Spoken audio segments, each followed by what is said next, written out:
Ross Bolen Podcast. Welcome back to the Ross Bolen Podcast, otherwise known as RBP, presented by Bolen Media. I am your host, Ross Bolen, back again in the new year with your old co-host, Chris Coulson, who is a young man. Lots of new, old adjectives starting off the day hot. Oh, yeah. Happy Monday. Oh, yeah. What's good? How's your weekend, Ross? Oh, you know, Chris. It was the weekend. It's the first weekend of 2021 that we had. First episode of 2021 today, Coles. Your second calendar year of professional career work as a member of Team Content.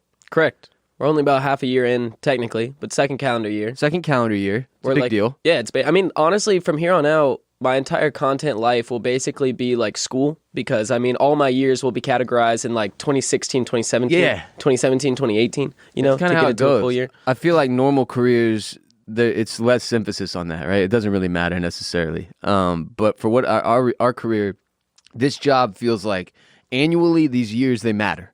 And it's like, especially when you're in a small business or at a startup, it's a lot easier to keep track of your growth and your building based on, year by year, month by month or whatever. So Also, I would say when we work in the field that we do, there's doctors, kind of learned doctors. Yeah, exactly. Yeah. There's limitless opportunities for growth. You know what I mean? You can kind of branch out in any direction you want to go. There's a lot to do. It's funny you said doctors, but like dead ass, like if I were to go back to school to finish up my degree, which I do plan on doing here in the next like probably 5 years, I would probably get it in like psychology or maybe like a minor in like film or something I'm really interested in as well. But like, because psychology, become a film doctor? Yeah, you need a doctor. I want to be a film. Would be very huge for the pod to legitimize us with a doctor. No, but something like that would be that would help us in our day to day because we talk a lot about mental health and stuff like that. So we could put like the Ross Bolen Podcast, hosted by New York Times bestselling author Ross Bolen and Dr. Chris Coulson. I think you have to become a doctor now. This is part of your job. Dr. Coles has a great ring to it, honestly. This is the 2023 goal. Dr. Coles kind of sounds like the next Dr. Oz. Dr. Coles. Or Dr. Phil. I feel like I fall right in that category. Speaking of Team Content, right? I took a big step as a veteran leader of Team Content over the weekend. Reached out to Jake Paul? No, I caught a like from my boy, my best friend Elon on Twitter. That's so much better than Jake Paul. Yeah, Jake Paul sucks. Don't care about him at all. But Elon Musk, on the other hand, you know my dude Elon, Tesla CEO, SpaceX CEO. Well, I made an Instagram post explaining my whole situation with panic disorder behind the wheel and the full self-driving and my purchase of the Tesla Model 3. And then I put that on Twitter as well, and I tagged him since he's not on the gram. And boom. The man saw it. It's the magic of the blue check mark. And by the way, support from all of our listeners, too. We got a lot of people retweeting and liking it, and it got dude's attention. So, huge. Probably the most famous person I've ever interacted with on social media. I would say it has to be. I can't think of anybody more famous. Because, I've never had a president. Or more, let's say, well-known. Jorgensen, but Elon's better known than Joe Jorgensen. Maybe, really the only people close would probably be one of the Astros guys that you've talked to. He's way more famous. I would say way more. Mia? I don't know that Mia Khalifa is the only one that competes. Close, yeah, honestly. Which is really, really funny. Look, I love Mia. She's awesome. But like, people don't understand how famous she is. Yeah, she's ridiculously famous. I don't think she understands. But like, if you don't have a concept for this, that woman makes stupid money. Yes. Like, insane money. And I would argue even more off of social media and influencer deals that would melt your fucking brain. I would argue even more than monetary gain, just like recognizability. Like, one of the most famous and recognizable humans on the earth. And it's like, that list is hilarious because it's like Cristiano Ronaldo, Elon Musk, Mia Khalifa. And like, the reasoning for the fame of these people, very different. Yeah. You think? Very, very different. But what Mia's been able to do with her platform, especially in 2020, in regard to like positivity and putting good out into the world and being a like, not a spokesperson, but a representative for like Lebanon, her home country, and all the shit that she's done, standing up against the pornographic industry and the problems that they have. It's just cool to see somebody take something seemingly salacious and turn it into something that has a ton of positivity, and she's also making a great living out of it and seemingly very happy out in California. So stoked for Mia. But yeah, she's probably the only person really in terms of recognizability and fame that competes with him. And of course, she's been on the show multiple times. This dude liked one tweet. He didn't even respond. But Chris and I were thinking, And I'm thinking, dude is vetting us. Mm-hmm. He's going back through it right now, listening to the backlog. Because from a messaging and marketing standpoint, it couldn't be more perfect, right? Like, of course, look at us. it's literally my job to speak to a mic and look at us. Yeah, we're beautiful. Come on. But also, no, it's like that's a great angle for them that they haven't really explored, and it's one that I wanted to get him on the show and talk to him about. So keep retweeting and liking that tweet because I want to interview Dude about full self-driving technology and autonomous driving and how those things impact people with mental health issues as well as the elderly, as well as like veterans with PTSD. I need this conversation. I want it. I can taste it. So help us make it happen. Get all over that tweet. We'll keep retweeting it and throwing it up on the RBP and my personal account over the next like week or whatever. But obviously I recognize that it is a long shot to get Elon Musk on this show. But I do not think it is a long shot to get a representative of Tesla on this show to interview. And I'm not specifically looking to like just, promote the shit out of Tesla. It's the concept of autonomous driving as a whole that I really want to discuss. I think the impact that will have on society in ways that people don't realize outside of the norm for those who struggle and don't have access to transportation like others who don't struggle. So it's an angle that is pretty apparent, but is never really talked about, at least not that I've seen. Not that I've seen either. So but I think it's definitely pretty possible to get Elon on the show, considering that at this point he's basically your father-in-law, considering you're now in love with one of his children. That's true. And that's fully reliant on his children. That's a fair take. So very reliant. Speaking of children, his children, as we all know, he named that one like an unpronounceable like crazy XEAsh-12 XAE whatever the fuck. I didn't realize man's had 7 kids, though. Wait, he has 7 kids? 7. He's got the one with the alphabet, XIZ, whatever. Nevada Alexander Musk. Okay. Griffin Musk. Okay. Kai Musk, winner so far. Damian Musk, close second. Saxon Musk. Sounds a bit racist, kind of weirdly. And Xavier Musk. If you're in this family, you're not going to get a normal name. Like Griffin, I don't know how you came out the way you did, but congrats. Everybody else, Damian, Saxon, Xavier, Kai, Nevada, and then XAIE, whatever. How the hell is that one kid going to do shit in school? I know everybody made this joke and talked about this last year, but I can't get over it. What is this kid going to do? I guess probably just go by Ash, because that's what that little AE sign makes the sound of. Tight. Ash. Ash is a tight name. Ash Ketchum, Pokemon Master. I mean, I'd like to be named joke after. Last week. I mean, maybe he was named after Ash Ketchum, the Pokemon Master. No, I'm pretty sure it was like the X. It stood for something. The Ash was like their favorite symbol from ancient literature or something. And then the A-12 was a reference to their favorite plane that predicated the SR-71 Blackbird. That's the most random shit. I'm not kidding. Those are the explanations for all of them. Well, I missed the first 2. Well, but it has something to do with that. The thing that struck me is the guy seems pretty busy, okay? Elon? He's running several companies that employ thousands and thousands of people. I feel like he's either ridiculously busy or literally has fuck all to do except for like check off a couple boxes and sign here and here every day. I don't think that's the case. But he also has 7 kids on top of that. And, like, I can't even fathom having 1 child and trying to run one company with 2 employees. So I don't know how the man does what he does and, like, gets sleep. But maybe that's why he looks stoic all the time. He's just face. He's permanently sleeping. With the rest of that family, by the way, beautiful. Beautiful people. And then Elon got a weird face. It happens. I would say Elon's still a good-looking dude. Not a bad-looking dude. Not saying he's a bad-looking dude. It's just bad-looking compared to the rest of his family. How old is Grimes? He's also much richer. And perhaps smarter. His wife? I don't know. His wife's name is Grimes? Yeah, she's 32. Are all these kids with Grimes? I doubt it. I'm going to say fuck no. I'm going to say absolutely not. Oh, no. Yeah, her only child is X-Ash A-12. Yeah, I don't look. All respect to the men out there spreading their seed far and wide or whatever you want to do. I have never understood trying to have like 7 kids, bro. What is that? I feel like it's for guys who are like, well, I have too much money. The only way to motivate myself to continue to make more money is if I just continue to pop out kids who cost an insane amount of money on a day-to-day basis. Because like Dwight Howard was always my favorite example.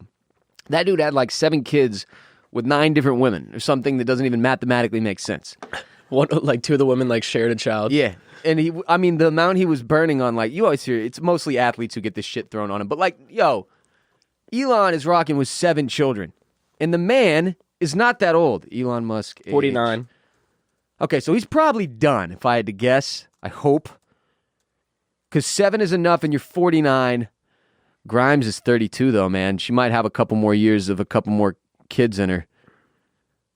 Canadian musician. Don't know who that is. His wife. She has some bangers, I'll be honest. For real? Yeah. You've definitely heard some of her songs. I'll be honest with you. When I look at this dude and like the pictures of him living his life, that's the only thing that concerns me about my car. Is that this gentleman is nuts. Like, he just doesn't live like regular ass people. He dresses like a fucking futuristic billionaire Bond villain at special events and shit. Bro, and you spend frankly, like $1,000 on Amazon every month. His wife looks like the wife of a Bond villain. I mean, you know what? I can't really blame you there. I see more it as like an Addams Family type thing where like it's got that like, you know, he's unique got that aesthetic. vibe too. Yeah, unique aesthetic to it. But at the heart of it, you know, they're good people just trying to live their best lives. But no, I mean, everybody. He seems like a good dude to me. I'd he be able seems to like a good judge dude. that more carefully if he was sitting across from me and speaking to me for an hour. He seems like a good dude that has $1 billion in the bank account. I mean, when you have $1 billion, $91 billion. Yeah, when you have $1 billion, that was the closest you have ever come to that water going toppling off of your table. 91 billion.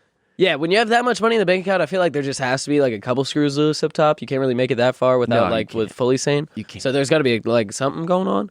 But he does seem like at heart, he at least wants to see society progress into a way that is more helpful for most people. And sustainable. I hope.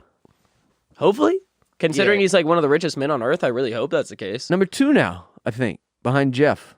Our boy Jeff Bezos, who takes half our money from Twitch each and every month. Thanks, Jeff. Thanks a lot, Jeff. And that will bring us to our first sponsor of the year. We have 2 brand new sponsors today, so pay close attention to both, please.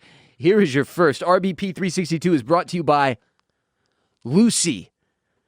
Lucy Nicotine is a company founded by Caltech scientists and former smokers looking for a better and cleaner nicotine alternative. Finally, tobacco alternatives that don't suck. They researched and developed their products for 3 years to be made for people, not patients, and created a nicotine gum with 4 milligrams of nicotine that comes in 3 great flavors, all delicious. Wintergreen, cinnamon, pomegranate. I'm a wintergreen and cinnamon guy mostly. Pomegranate is tasty too, though. They also have a lozenge, Lucy, with 4 milligrams of nicotine and cherry ice flavor that's great. Each and every flavor is great. They're convenient. They're discreet. They can be enjoyed anywhere, on a flight, even at the gym. I've been chewing Lucy while we work out on occasion, doing RossFit, believe it or not. I like the extra jolt. I forgot to mention, I made a lot of great things happen in 2020. One of the things I left off my list when we were doing the recap of the year, the comeback, among the most important things I was able to accomplish, finding a way to finally quit tobacco. And I'm several months tobacco-free now after dipping and smoking for 16 plus years. Whoop, whoop. It was the hardest thing I have ever quit. And I have quit many, many things, but tobacco was my brokeback mountain. I could not quit it, and Lucy and tobacco alternatives have been the answer for me. They could be for you too. Start 2021 on a huge personal note.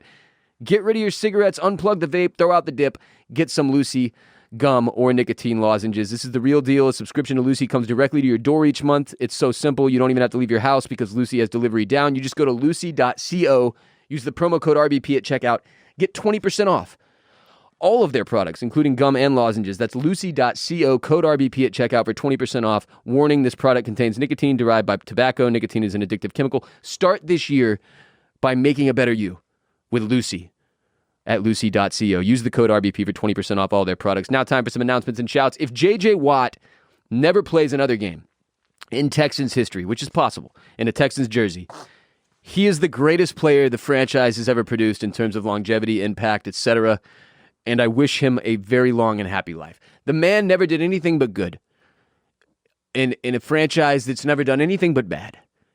And that's hard to do. Never demanded a trade, never freaked the fuck out and took a shit at midfield or anything crazy. Just lived a good life, done well so far, super nice guy. Was he cheesy for a few years there where we all made fun of him? Yeah. But it's JJ, man. That's just the way he is. He's just living the dream. And I wish dudes well. Look, that's a tough way to go. Being the best at your job in the world for a handful of years, really, as he was, and not really getting to see the fruits of that in the form of a championship or even a deep run, or a chance at a championship. That's tough, man. That's a really difficult thing to grapple with for professional athletes in particular. And, they get paid well, so it's all right. But love you, JJ. Thank you for everything you did for Houston. And I hope we continue to see you in a Texans jersey. But if not, wouldn't blame you. I would hang it up. If I've got like $80 million in the bank and the choice is go back out there and embarrass myself for this trash franchise one more year, or like go live my life and make some kids with my beautiful wife and do dope shit in the forest in Wisconsin or wherever the fuck he does weird work. I'm picking the latter, man. I'm out.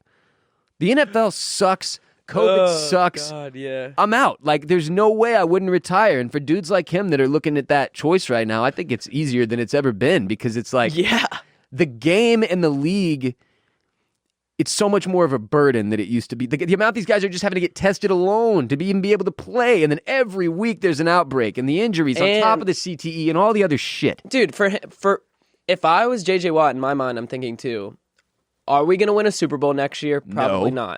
Absolutely not. Will there even be fans in the stadium? Unlikely. Maybe a limited capacity. We really have no clue. Do I want to risk one more year of my life and risk my health permanently? Because when you start to get towards that age, at that's large... That's where the injuries can be really bad. Yeah, and that large of a human being, like, you have to start to think, like, I want to be able to play with my grandkids and, like, be able to, get down on my hands and knees at 60 and not be able to get stuck down there. You know what I mean? Dirt. Yeah. Plant some flowers in your front yard. Yeah, exactly. And be able to do normal getting old You want to shit. live. Yes, Yeah, exactly. Yeah. No, it's one of the things I talked to Arian Foster about when we were fortunate enough to have him on the show a couple of times. We'll try to get him back this year as well. Former Texans running back and Pro Bowler. That was the concern. Like, it was about minimalizing the damage you're doing to the rest of your life physically. Yeah. Because those guys know when I hit 50, 55, 60, shit's going to hurt worse than it does for other people. It's going to fall apart more than it did for other people. Like, the things they put their bodies through, there is a down the line impact on backside. Yeah, downside. Obviously. I mean, imagine getting hit. Like, I don't think a lot of people fully realize what it's like to get, especially if you never played football. And I played football up until only I was in like 7th grade. Yeah. And I still can't imagine what it would be like to get hit by a 300-pound man, like blindsided. Dude, I remember like, getting hit by like a 160-pound Kincaid lineman. Yes. And being like, ow. That was the most horrifying experience of my life. Yeah. Up to that point, I think it for real was. Like, nothing even remotely dangerous or scary had ever happened to me. And I was like, I want to play football. And I was like 5'3" on the 6th grade team. Yeah. And then all the Kincaid kids were on steroids and had beards and shit. And then I just got fucking trucked. Yeah. And like, you ever done something? I'm trying to think of like, a football game is the obvious example, but I'm trying to think of what a normal person who doesn't play sports ever have like a grueling day. Like, maybe it's reorganizing your garage or some dumb normal person shit where you're so exhausted and tired by the end of it that every part of your body physically hurts the next day. Sure. That's these dudes most of their lives for several years, for an extended stretch of time. Like Monday, Tuesday, Wednesday, most weeks are spent recovering from the brutal ass kicking you took over the weekend. I mean, again, I'm 21 years old. Sounds familiar, though. Like, when I played a men's league lacrosse game a couple months ago, and like, even the next morning, the body checks and the checks that I had taken to the arm from the game the day before, just because I hadn't played lacrosse in 2 years. I'll get you. My body was fucking sore as hell. And then I can't, like, 10 more years from now, the fact that people like Tom Brady are still playing at 40 years old. I don't understand it. I remember my dad, when I was younger and my dad was like in his mid-40s and he could, like, run around with me outside. Like, I couldn't imagine him taking a hit at that age from a 300-pound lineman. I was thinking about this weekend randomly because, I went to the Greenbelt on Northwest Sunday? Austin or whatever. Saturday? Sunday. I don't know, over the weekend. Went for a little hike with the lady, and there was like a rope hanging from this tree. Not a rope swing, But just like a one climbing of the ones rope. to climb up that these CrossFit freaks like, right? Yeah, dude. So I was like, all right, this is like probably the last chance I'm ever gonna have to do this. Quick sidebar on the ropes that CrossFit people like to climb on. That's the most intimidating thing about going to CrossFit for the first time is you walk in the front door and there's literally people just climbing ropes like... I'm more scared of the dude that's on the rings doing muscle ups, doing the muscle ups and the crazy that guy's and he's a like freak. holding his arms completely out sideways, just staring at you as you walk in the door, just ripping his cigarette like Vince Vaughn in Old School. Yeah, that shit scares me a hell of a lot more than. All right, back to your climbing rope. This is so I see this rope and I'm like, this is probably it in terms of this is my chance to peak athletically in 2021. I've really been given this off, opportunity. Like, to the female, like, you chose these jeans for a reason, baby. I'm going to show them off. She already knows what Bill is capable of, but this was more for me than her. I just asked her to take a photo. Or actually, she was like, do you want me to take a photo? And I was like, fucking right. Influencer life. Let's go. And I had bird dogs and bombas on, so it was necessary. But I climbed up this bitch, like, a little bit. I didn't go to the top or anything crazy. And I didn't have an exit strategy. So when I dropped back down, I almost broke both my ankles on a giant rock. Nice. But the point was this. It hurt. Bad. That was 20 seconds of activity. Did you get the adrenaline going a little bit? Yeah. You I felt started like moving? But then I got down off of the thing. And you were feeling shaking like a bit? man. Yeah. And my hands felt like they'd been lit on fire. Because again, no exit strategy. Just slid down the rope like a doofus. I just have like an insane amount of respect for these athletes who dudes are older than me and shit, and they get out there and I just wondered. It made me wonder how many more years of like, because I can get a basketball, I can like run around and look relatively athletic for a few minutes or whatever before I get tired. Like how many more years of that do I have? Yeah. Before it's just over and I'm washed and I can't jump anymore and the jump shot turns into like an even lamer version of what I'm doing already. It's just like it just felt like the first time that clock was ticking for me. Like, I'm right at the cusp of being an older dude. I'm 33, and that's scary. On a similar note, shout out to Kenneth Floyd, another listener who made a big professional breakthrough. He was blasted in the face with toxic sewage 120 feet below the surface of the ocean to close out work in 2020, which is some shit, literally. Well, I mean, to be honest, he might be the only person on planet Earth that can say that exact line. So that's something huge. He Very sent an unique. email. He said, he was like, look, it's not my birthday or anything. I don't really know. Like, I was hoping I could get a shout out because I was 120 feet below the surface of the ocean and got blasted with toxic sewage, literal shit sludge. And because my boss is a dick. And I was just wondering if I could get a shout out. And I was like, sure, man, that seems... If you get blasted in the face with toxic sewage 120 feet below the ocean surface, you get a shout out. That's how it works. Also, I would say if anybody listens to RBP below, like subsurface, like sub-sea level, you automatically get a shout out. Automatic shout out. Any submarine people out there, shout out. Holler at us. If you work on a submarine, we'd love to talk to you about that, please. And if you could get us a video, RBP playing through the intercom of a submarine, that would definitely go viral. 100%. We'll send you a shirt and give you a shout out. Or if you could get the mugshot on one of the torpedoes or the nukes in that submarine, definitely a shout out. That shit always used to make me uncomfortable. When I worked at the old company I used to work at, and we ran the brand TFM, we would always have military dudes send us in bombs that they had drawn like TFMs on and shit, and I was just like, I don't know how to feel about this. Well, especially like when Obama was president, we were like drone striking just like constant citizens every single yeah. It was just constant. I was like, we'd see like a bombing on the news, and I was like, I wonder if that one had a frat phrase on it. Yeah, I really hope not. Yeah, that drone strike that killed the Iran dude at the beginning of the year just had. Which Iran dude? Oh, one that we almost went to war about. I don't even know if he was. Was he a terrorist? I don't know. I feel like we took out a prominent terrorist at some point in 2020, and nobody cared. We were just like, look, whatever, fine, but God, please help us. We're all losing our minds in our homes. Yeah. Anyway, birthdays. Happy birthday to everyone who has a birthday this week or any time since January 1st, as you are the great forgotten birthdays this year. Truly, nobody has the energy to tend to you. We're all just trying to survive. We made it to 2021. Is that not enough for you? Happy birthday anyway. If you want to watch our show, you can do so on YouTube every single week, youtube.com/Bolen Media.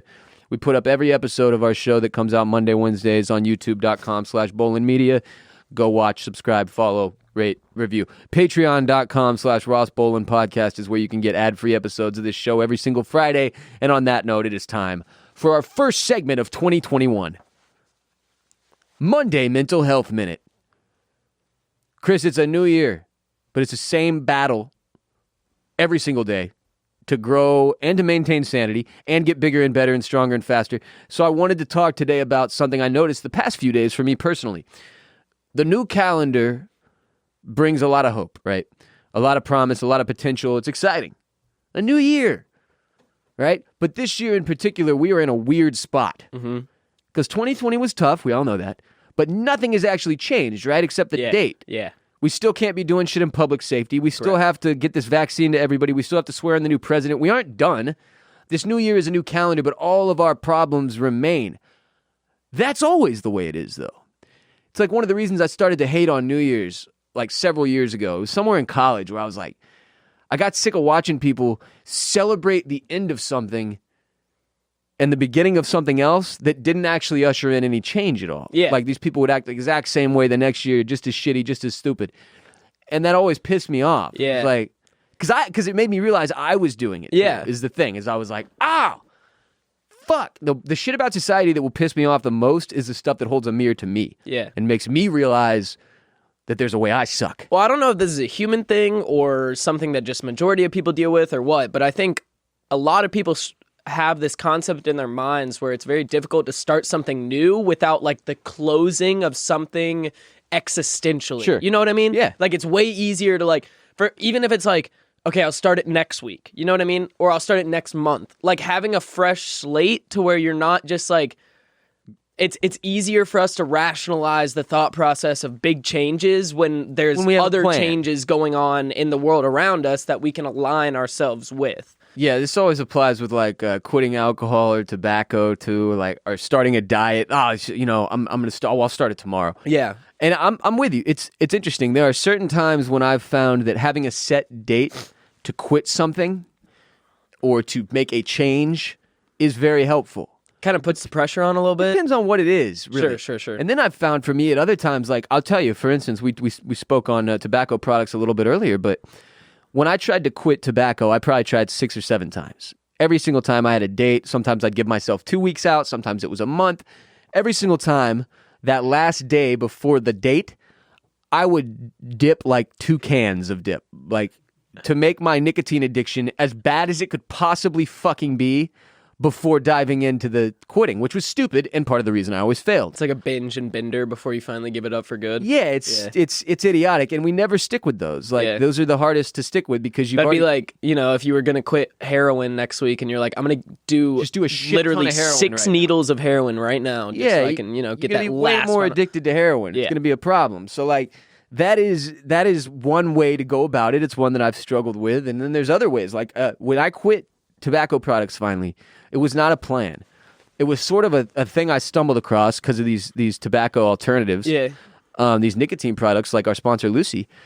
And then I was just like, it was like I was done. Like I just woke up one day and was like, fucking enough. Like enough of this shit. Found an alternative and I never looked back. It was just over. For that particular thing, that was the way it had to go for me. But oftentimes having a set date in the calendar can be extremely helpful to getting your mindset right so that you can make a big change like that. And that's the point. It doesn't matter if it's fucking January 1st or March 10th or August 14th. If you need to make a change in your life, that's on you. Like you have to turn the page mentally, right? Because there's no actual page. Like we invented the fucking calendar. Yeah, exactly, yeah. Like the life is one damn line, Time is son. just a fucking concept, It's bro. linear. You have to be the one to come in and instigate change. The new year is about new attitude, new efforts, new energy. But the shit is not automatic. You have to work for it, and you have to want it bad, baby. Like, you have to want... Baby! So I started to ask myself, what is it I want to improve upon this year? And making a list for myself, right? And like, so I'm just going to give some examples. This is kind of what my list looks like. Number 1, scheduling and planning weekly, monthly, and quarterly. So to have, for business in particular, Sure.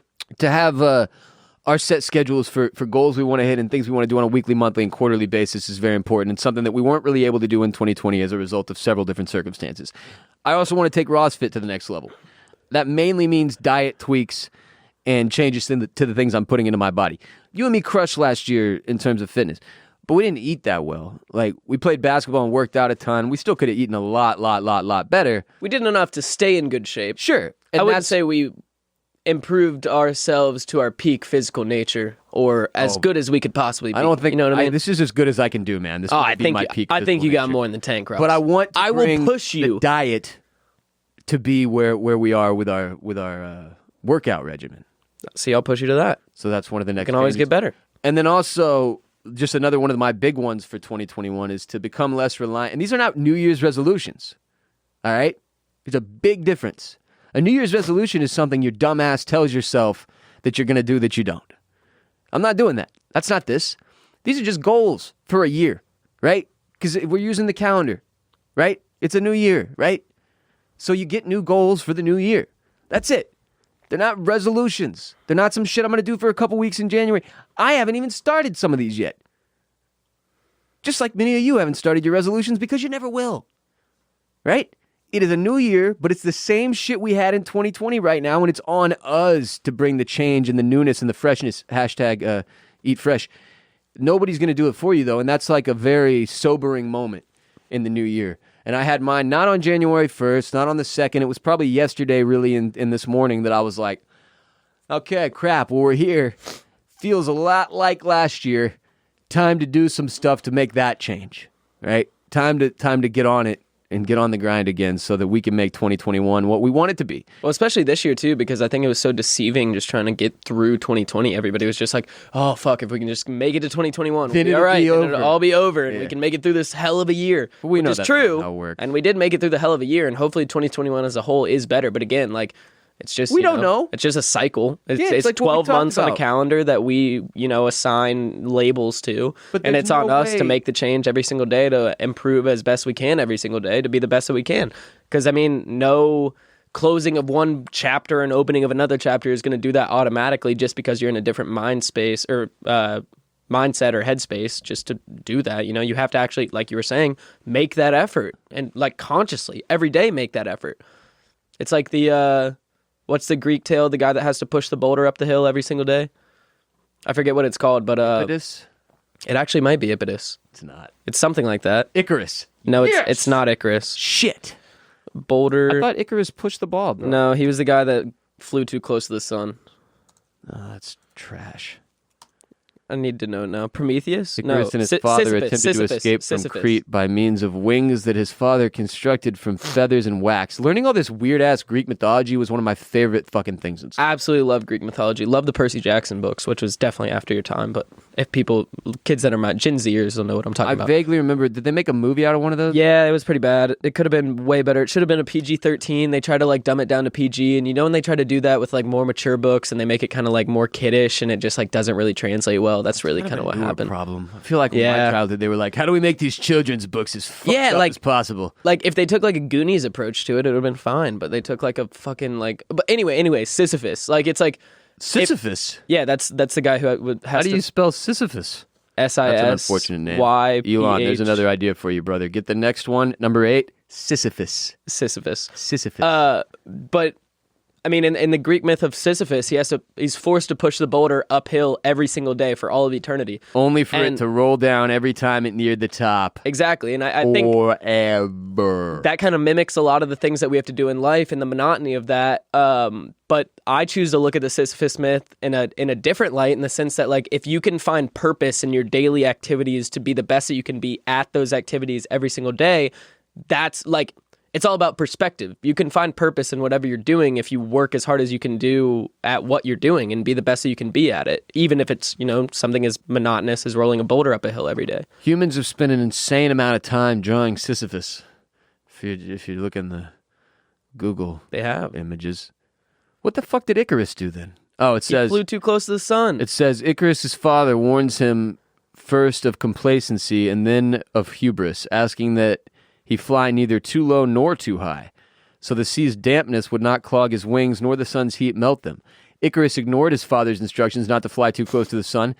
When the wax in his wings melted, he tumbled out of the sky and fell into the sea where he drowned, sparking the idiom, don't fly too close to the sun. That is a fucking hilarious one. Just because I'm not joking, that is part of the way I try to navigate my career. Don't fly too close to the sun? There's like people who you get into this and then it's like all you care about is becoming more famous and getting more followers and like get that element of it. And like that shit is scary to me. I think that shit's bad. So I try to suppress it. Sometimes I'll intentionally sabotage our show by talking about things like politics and race. Just to get rid of the shitbags. Gotta stay in that gray area right in the middle. What's up? If you're still here, fuck off. For real, though. Get out. Nobody cares. There's all these people still listening that are like on Reddit, like, Ross and Chris are progressive. It's like, dude, if you don't like what I had to say, go listen to the blank podcast. There's 40 billion of them. You don't have to pick this one. But if you do stick around and just want to hate the whole time, I'm cool with that too. Just recognize that I do not care. Speaking of politics, I found myself as close as I've ever been in my entire life to Alex Jones this weekend. Wait, did you see Alex Jones? I did physically? see Alex Jones, yeah. You know, I've been here for a decade and I've never seen anyone even remotely famous. Really? Like, never. You've never even seen... Dude, I was talking to my mom when I was home for Christmas break. Apparently, McConaughey lived in my neighborhood for like 2 months while he was shooting a movie, and my mom saw him running down our neighborhood street. So like in North Carolina? Yeah, so it's crazy that she's seen him there, and you've never even seen him here. Unbelievable. Yeah, McConaughey did famously assault my ex-wife in a cycling class at one point. And by assault, I mean he helped her unhook her shoe, and I'm fairly certain him just making physical contact with her ankle caused me to get a divorce. So... thanks for that, McConaughey. Way to go. Thanks, McConaughey. We appreciate you. But yeah, Alex Jones came to yell at the mayor of Austin or something like that at the W, because apparently the mayor of Austin did something bad. I don't know. He probably shouldn't be at the W. That's probably the first mistake he made. Unless he's doing cocaine and whores, in which case the W, best bathrooms in the city for cocaine and whores. You know, I kind of got that vibe. It was my first time ever being at the W. Seriously, those are the best bathrooms to do drugs I've ever found in the world.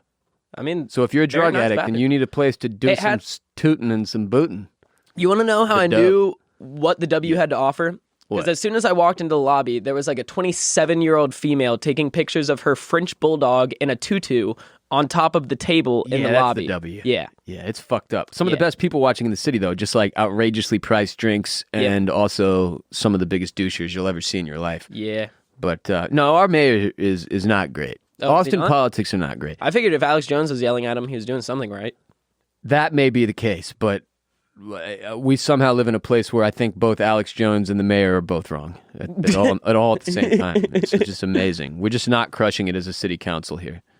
We're just not. Yeah, the roads give that away a bit, I'll be honest. Anyway, take this opportunity at the beginning of the year to really set out, some goals for yourself. Yeah, get to know your boulder. Don't frame it up in the same way as you have every year, though. Don't make it like it's going to happen automatically just because you wrote it down. You're going to have to work at it every day. We all got to grind. Nothing has changed. And yet everything has changed. RBP 362 is also brought to you by ShipStation. If you sell stuff online, you know how busy 2020 was. Everyone and their dog was shopping online. Well, get ready for 2021. It's going to be even bigger.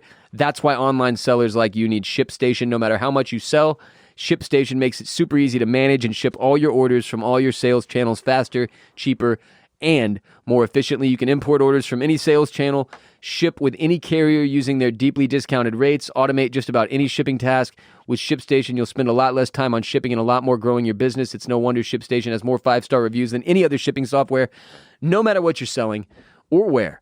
Amazon, Etsy, your own website, ShipStation has all your orders brought into one simple interface, making them really easy to manage from any device, even your cell phone. They work with all the major carriers, USPS, FedEx, UPS. You can compare and choose the best shipping solution for you and your customer. ShipStation even offers big discounts on shipping rates now. Any business can access the same discounts, usually reserved for large Fortune 500 companies. You'll always know what you're getting, which is the best deal, and there's a good reason ShipStation is the number one choice of online sellers. Ship more in less time with some of the best rates available anywhere. Get 2021 off to a great start by going to ShipStation.com. Use our offer code ROSS, ROSS, and you'll get a 60-day free trial. That's 2 months free of no hassle, stress-free shipping. Just go to ShipStation.com, click on the microphone at the top of the page, and type in ROSS, ROSS. So ShipStation.com, microphone at the top of the page, offer code ROSS, and you're good. 60-day free trial, 2 months free, no hassle, stress-free shipping. ShipStation. Make ship happen. Next segment. Hell of a tagline. The year of the... Christopher, it's once again time to decide what this new year, in our case 2021, will be the year of. On this podcast, we try to have an overarching focus every single year we've operated. Mm-hmm. Year one, we did the year of the robe. Yes. We were trying to take the robe back from all the perverts and the Harvey Weinsteins of the world to bring it back in the flashers, to bring it back to normal, God-fearing Americans who just want to be comfortable and enjoyed The Sopranos. Stylish. The year 2, we did the year of the sock. Yes, It became apparent the sock was in the midst of a revolution. it was.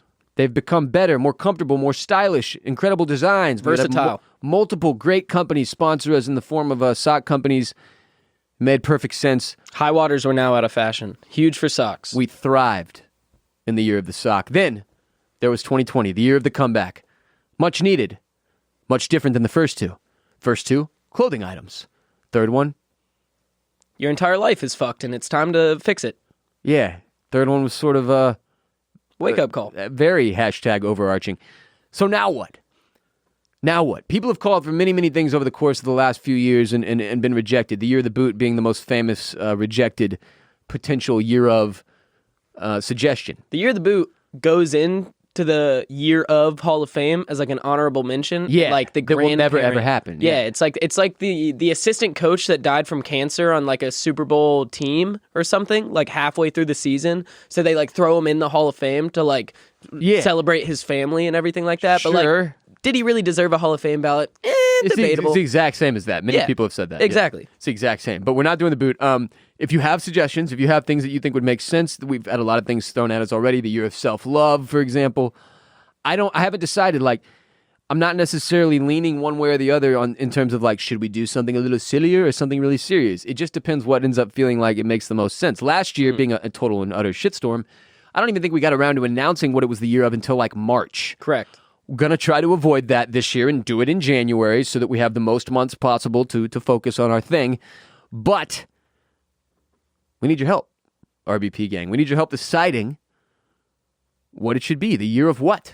My vote's year of the plant because I really just want to be a houseplant person, like so bad. I just really want to get plants and like have lots of plants everywhere, but I don't know where to start or how to do it. But I feel like if we made this year the year of the plant, somebody would freaking tell me how to be a plant person and have lots of houseplants. Let me give you a warning. You try to become plant person too early in life, Okay. and then all the plants die. Like, that is mad defeating. Okay. Well, It's harder than you think to keep these fuckers awake. Like, this is why I need some awake. I only have 2 of them, and they're falling asleep on me constantly. Leaves are falling off and shit. Ross, I don't think they're falling asleep, bro. I think they're dying. They're dying. They are dying. It's easier for me to... To think they're going Think to of it as an sleep. eternal rest. No. This is just their off season. What happened guys. to Grandma? Grandma's sleeping. What? Can we? I just wanted plants. I don't want to. Hey, anyway, plants. Plants, That was my vote. they're hard, man. I'm just saying, they're difficult. Could be the year of anything, though. I'm looking at a I really plant- have no, like, particular thing that I'm thinking at the moment. So I'm excited to hear what y'all suggest. And, of course, there will be much debate over the next couple weeks before we decide what 2021 will indeed be the year of. Hit Coles and I on social media. We're going to throw out our social medias again at the end of today's episode. If you don't follow us already, make sure you pay attention then. Okay? Okay. Next segment. 2021 podcast release schedule. Some more business to take care of here at the top of the year, but there are a lot of new people joining us in 2021, and we're excited to have you all here. For those of you who have been here a long time, we're obviously excited to have you too, but we wanted to make sure we all start this year on the same page. So first and foremost, our podcast release schedule is not changing.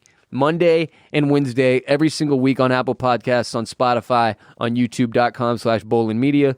You will get a new episode of the Ross Bolen Podcast with Chris and I, as well as many special guests over the course of the year.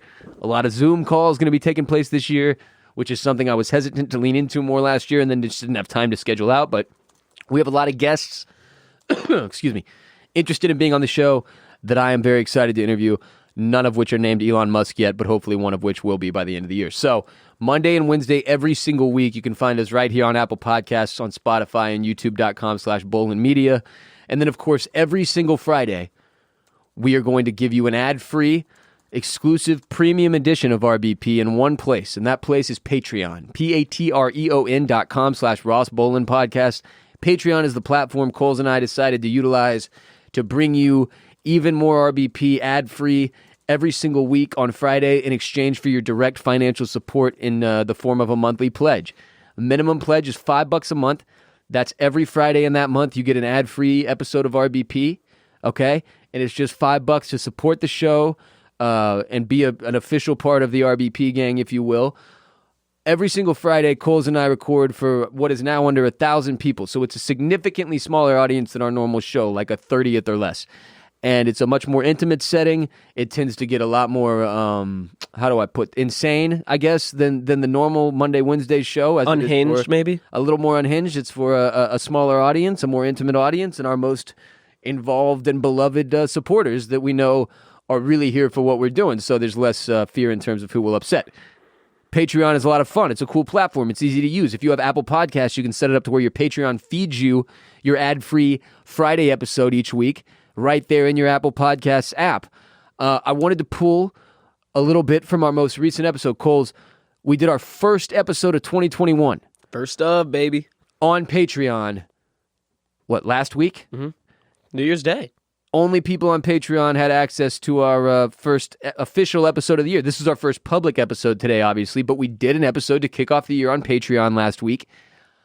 I cannot imagine having missed it. It was spectacular, a lot of fun, a great way to end 2020 and to go into 2021 with a new outlook. And Coles and I have pulled several minutes from that episode to share with you today, just so you get a little bit of a teaser, a feel for what you're going to get on patreon.com/Ross Bolen Podcast. So here's several minutes of that episode.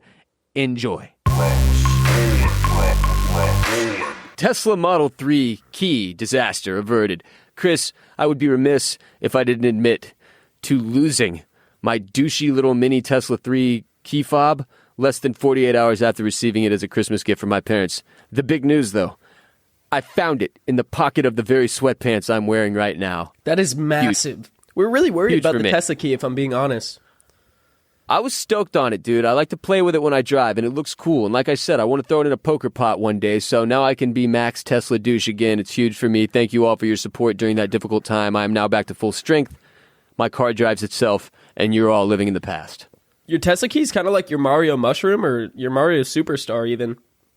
Like, once you have that in pocket, you're kind of invincible. Like, how can anybody fuck with you if you have a Tesla, a mini Tesla, while you're driving your bigger Tesla that you're not even driving because it's driving itself because it's the car of the fucking future? You want to know something I noticed this year? I would. Speaking of, like, when you told me it was like taking a Mario Mushroom and I did a power-up, I was like... Yep, sure. I am a person that typically has poor posture. I do too. Look at me right now. I'm tall and gangly, and I'm lazy. Conscious about it.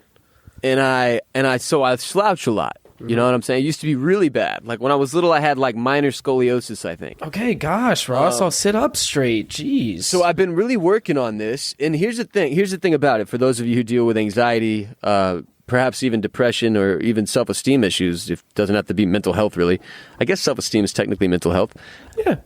I notice when I really focus on my posture and when I try to sit open and up and like really look at yourself in the mirror. Like how are you slouched? Are your shoulders down and in like this? I often sit like that. And that's what I mean by slouched. Like I'll slope my shoulders forward and I kind of close myself off to the world body language wise when I'm like that.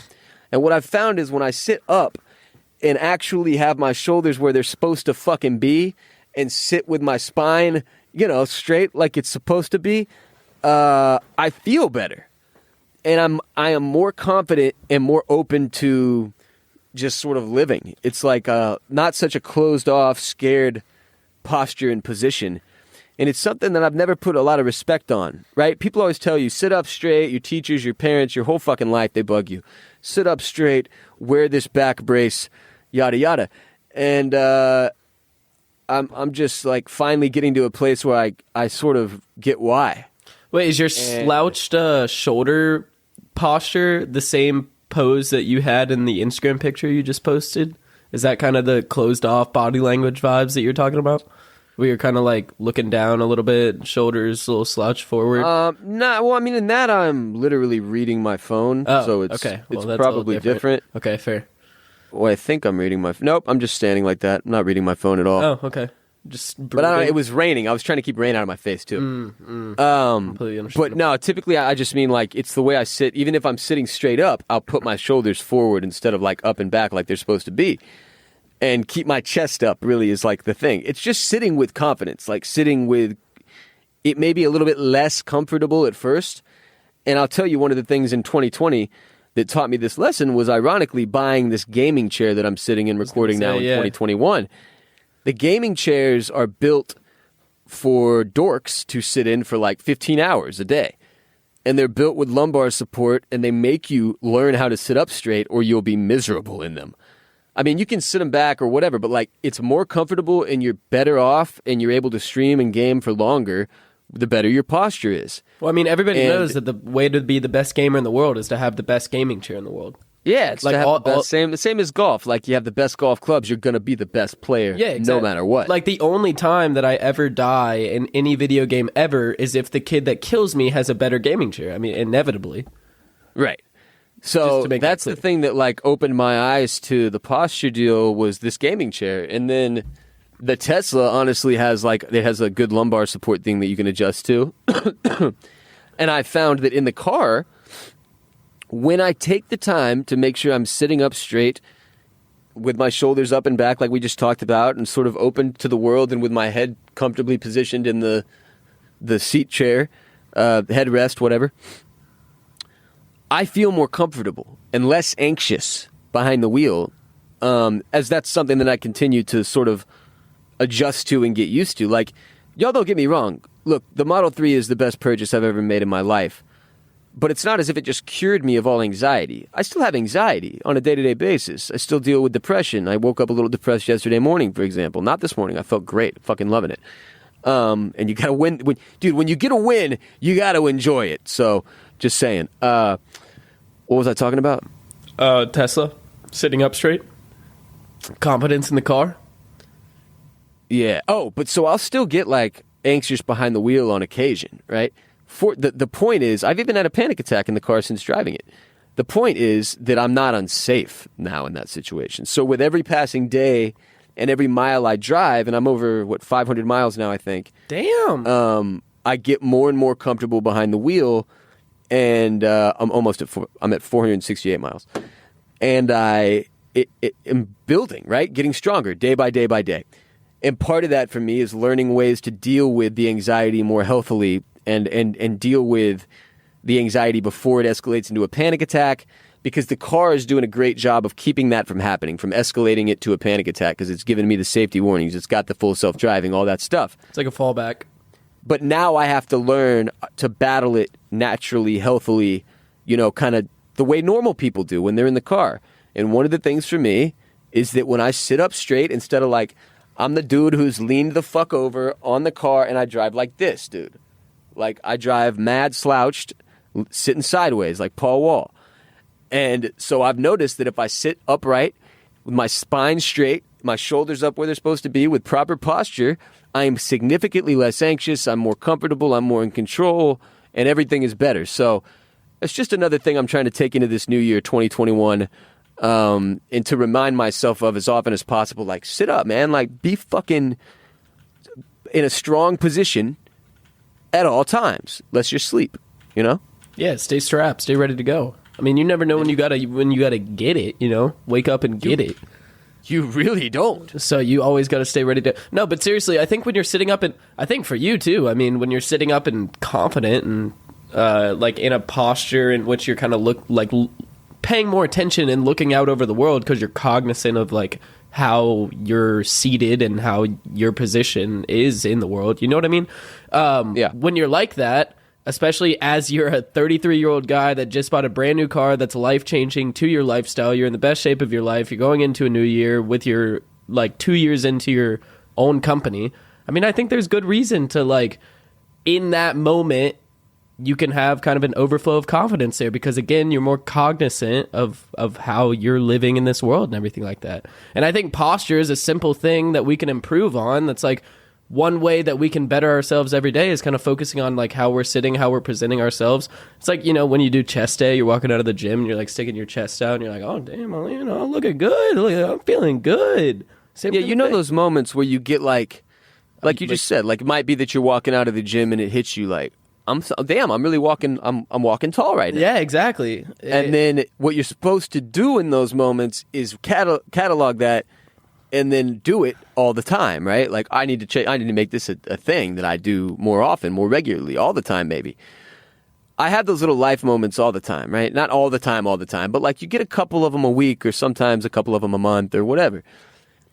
But you got to implement them when those gifts come. Like when those little lessons come. And that's something that with adulthood and being more self-aware and cognizant of my life and my thoughts and the way I live and the decisions I make, that's starting to come more with age and experience in this life. That when I get those moments, I try to take advantage of them. I try to catalog them. I try to recognize them. And that's what this is. This is just a simple version of that. I notice that when my posture is better, I'm happier, I'm more confident, and things tend to go better for me. So it's something I try to catalog and then put into practice. All right, there you go. Little teasy, little slap and tickle. Love to give you all a slap and tickle now and then. From patreon.com/Ross Bolen Podcast. Lost a lot of people last year, no lie. So y'all come through.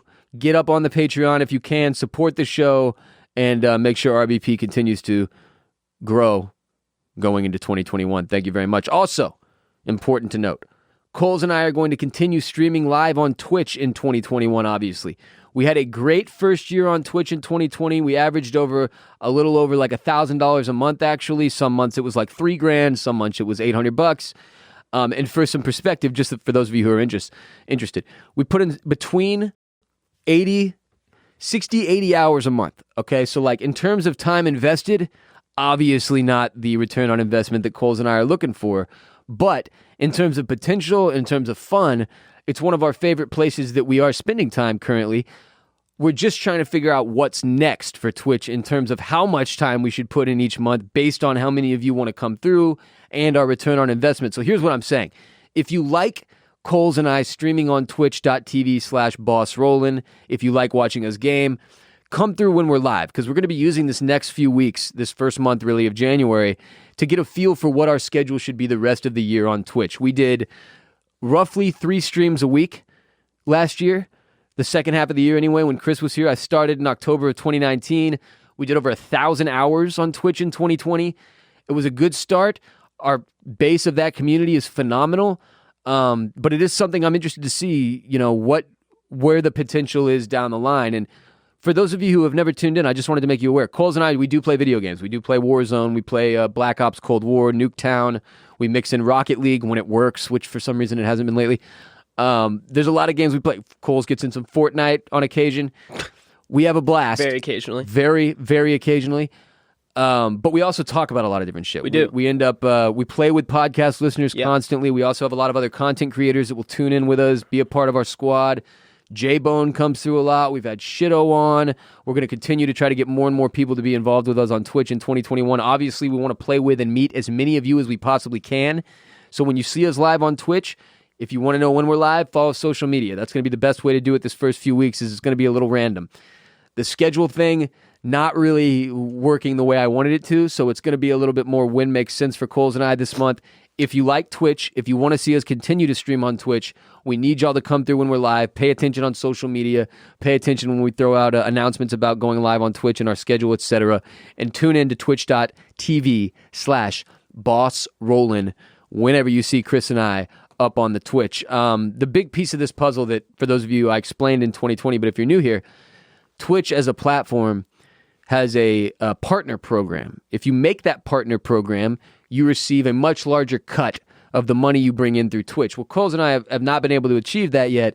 We've done great, but we do not have the average of 75 viewers per hour streamed that we need. We're somewhere closer to 50, and as a result, we only get about half the money we bring in. Amazon and Jeff Bezos, who own Twitch, they're reverse Robin Hooding us right now. They are. They keep the rest of that, and it's tough. It's been tough looks in that regard. You're talking about doubling the money if we could make a partner. And as a result, something that's very important that I need y'all to be aware of, twitch.tv/BossRollin. Whenever you see us live, come through all 2021, hopefully. But at the very least in January. Next segment. Random shit that we wanted to talk about. New segment. .com. Nice. You crushed that intro. Hey, you were mentioning before we got on the show that HBO Max released a ton of the cartoons and childhood shows that we had, or I guess our childhoods don't line up, but a lot of beloved childhood television. The thing about a lot of these shows is they came out like right between us. Like people that are like 26 right now. Sure. these shows probably came out really in their youth. It's my brother's age group. So your brother probably watched a lot of these shows. Sam's 5 years younger than me, so this is certainly like, especially some of the older Cartoon Network shows. But yeah, so HBO Max, I guess, partnered with Cartoon Network or their parent company. I'm assuming they probably owned by the same people since, 4 media companies own like fucking everything now. But they've just updated their catalog. Chris, 5. We own this show. Oh, duh. That's us. We're here. They just updated their catalog this week with a lot of new cartoons from Cartoon Network on HBO Max. My favorites of which including Codename Kids Next Door, which is like seriously one of my all-time favorite cartoons. Did that end up being a movie? There's a movie about it. It's just Codename. It's like one of those TV movies that they did for cartoon shows back in the day and stuff like that. They also added Courage the Cowardly Dog, which is absolutely incredible. One of the all-time classic Cartoon Network TV shows. Love Courage. Ed, and Eddie, which is obviously, like, I don't think you can watch cartoons at all if you've never heard of Ed, and Eddie. Love Ed, and Eddie. Literally was the only thing that got, like, as a youth, the only thing I ever wanted in life was to have a Jawbreaker because of how many Jawbreakers they ate in Ed, and Eddie. I was obsessed with Jawbreakers. I don't think I had one until I was like 14. And I was like, wait, this is really overrated. It takes me like 3.5 hours to eat this. Fireballs, too. What were those called? I think they were called Fireballs. Yeah. Or Red Hots? No, Fireballs. They definitely were called Fireballs. It was just a big circle. That was hot as shit. Atomic fireball. Yeah. Yeah, we used to put those down. I'm sure those weren't good for the butthole. Probably not. Anyway. Got you loosened up, though. Yeah. Dexter's Lab is on there. Foster's Home for Imaginary Dexter's Friends. Lab, dude. Yes. Samurai Jack is on there. Powerpuff Girls are on there. Regular Show. I low-key watched a lot of Powerpuff Girls. Like, me too, dude. Sugar Spice and Everything Nice, dude. Like, that wasn't acceptable for me at the age that show came out for me, but I was still in. Bro, I don't know, dude. Okay, so this is my favorite thing about some of the older Cartoon Network shows. A lot of them have like a level of maturity to them, kind of like older Disney movies, to where you can watch them as adults and you get something else out of them than what you got as a child. Yeah, you know what I mean? Like absolutely. they have much, especially like Grim Adventures of Billy and Mandy. That's on Cartoon Network as well. Like that was like a dark show. Like, there were Courage the Cowardly Dog, too. There were episodes of that as a kid that I watched, and I was like, yo, fuck this. I can't watch this. Like, this is scary as hell for me. This is the thing about HBO Max that I love, is they have this insane catalog now, obviously, that they're building out in an attempt to compete with Netflix and the like. But because HBO Max is Time Warner's streaming platform, and Time Warner owns so many different things, and then also has the money to buy more things, license so many different programs. We've got the DC Universe on there. Yep. Turner Classic Movies. Yep. Cartoon Network Collection. Yep. Adult Swim Collection. Yep. Looney Tunes Collection. Yep. And that's just like a small short list. And I know you don't care about this, but they have Studio Ghibli on there, which is like the leading anime movie producer in the entire world. And Crunchyroll Entertainment, whatever the hell that is. Crunchyroll. But I clicked on Studio, and you're right. That's all. Studio Ghibli is like all this anime stuff, which again, if you're my age, you may have missed this whole world. Well, you don't know shit about it. But these kids, they be knowing about anime. Like Spirited Away, did you click on Studio Ghibli? Yes. So you're looking at the homepage? Yes. So you see that Spirited Away movie? Yes, That's sir. like widely regarded as one of the best animated movies, period, of all time. Like artistically, story-wise, music-wise, animation-wise. Can I give you the synopsis? Yeah, hit me. Chihiro's family is moving to a new house, but when they stop on the way to explore an abandoned village, her parents undergo a mysterious transformation, and Chihiro is whisked into a world of fantastic spirits ruled over by the sorceress Yubaba. Put to work in a magical bathhouse for spirits and demons, Chihiro must use all her wits to survive in this strange new place, find a way to free her parents, and return to the normal world, overflowing with imaginative creatures and thrilling storytelling. Spirited Away became a worldwide smash hit and is one of the most critically acclaimed films of all time. Not one of the most critically acclaimed anime films. No, not one of the most time. critically acclaimed animated films. Just period. Which is tight. No, it's a hell of a movie. And Crunchyroll, too. Crunchyroll is just for, like, the TV shows of anime. But, like, the one thing I really like about the way HBO is doing it, like, it literally says at the very top, when you click on the Crunchyroll screen and you go to the featured section, Huzzah. It says, your anime journey begins. Not sure where to start? Find your next adventure with these picks that'll hook you from the get-go. See? Because anime is anime people, yeah. 'cause it's like intimidating. It's really intimidating to get into. Like, it took me until I was 20 years old to even watch one episode of anime, just because the idea of watching anime was like, super weird to It's me. You know what I mean? overwhelming. Yeah, it's very intimidating. It's one of those things where if you pick the wrong one and tried to watch it with no experience or feel for the genre, you're going to come out worthless. Like, Yeah. So whenever people bring up anime to me, they always suggest a few different ones that are good starting points or one of the OG greats or whatever so that I could get a feel for it.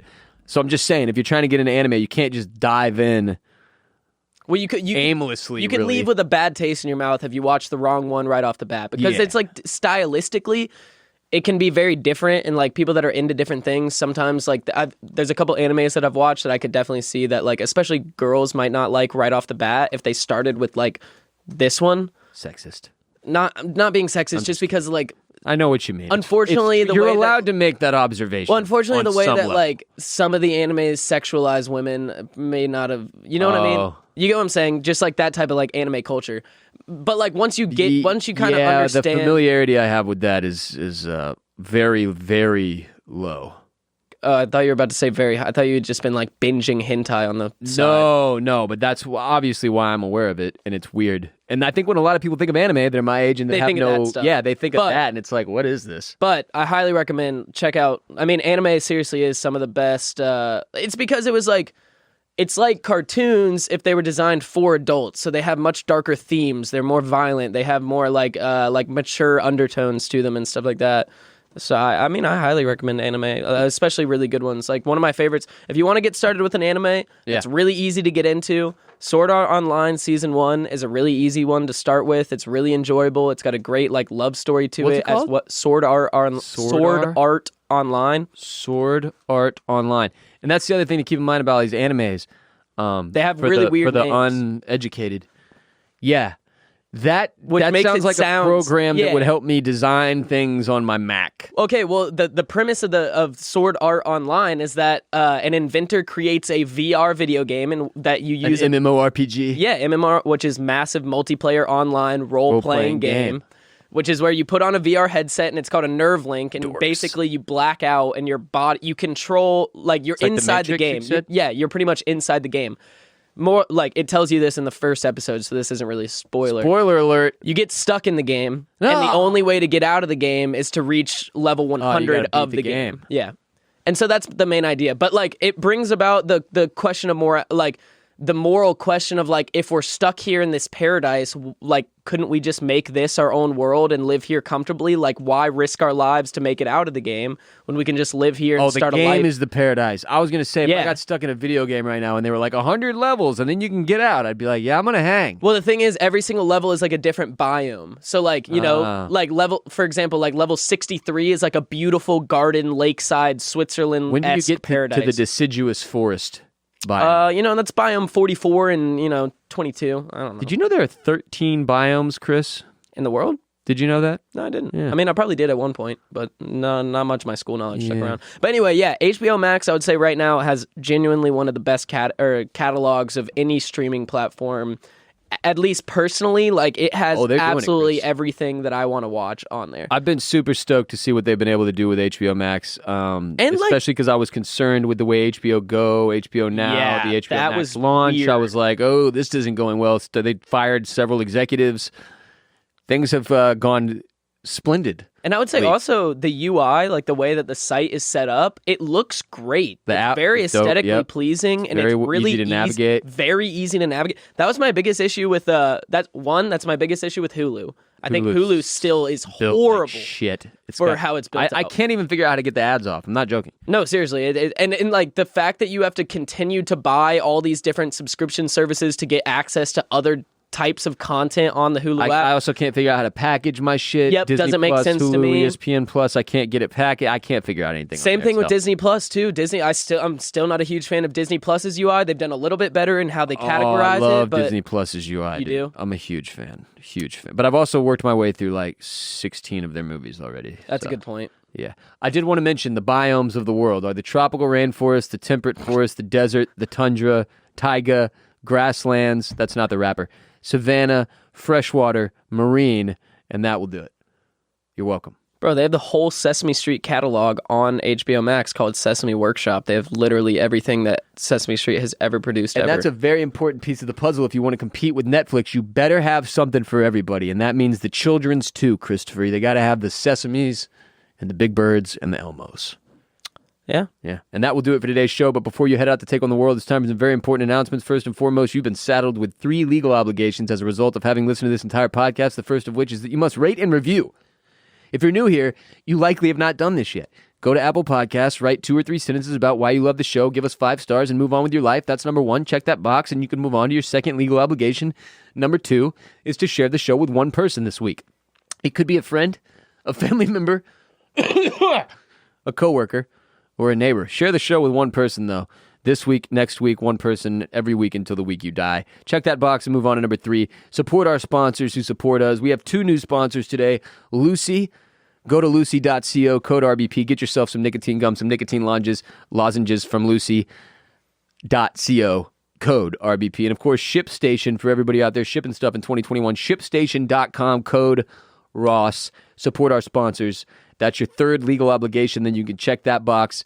You're all done. I can call out the dogs. We don't have to see each other in court. We can all live long and prosper. Follow us on Instagram at the Ross Bolen Podcast, on Twitter at Ross Bolen Pod, and you can find us on Facebook.com/Ross Bolen Podcast. Follow me, Ross Bolen, on Twitter, Instagram, and Snapchat at WRBOLEN, at WRBolen. And as I mentioned, on Twitch.tv/BossRollin.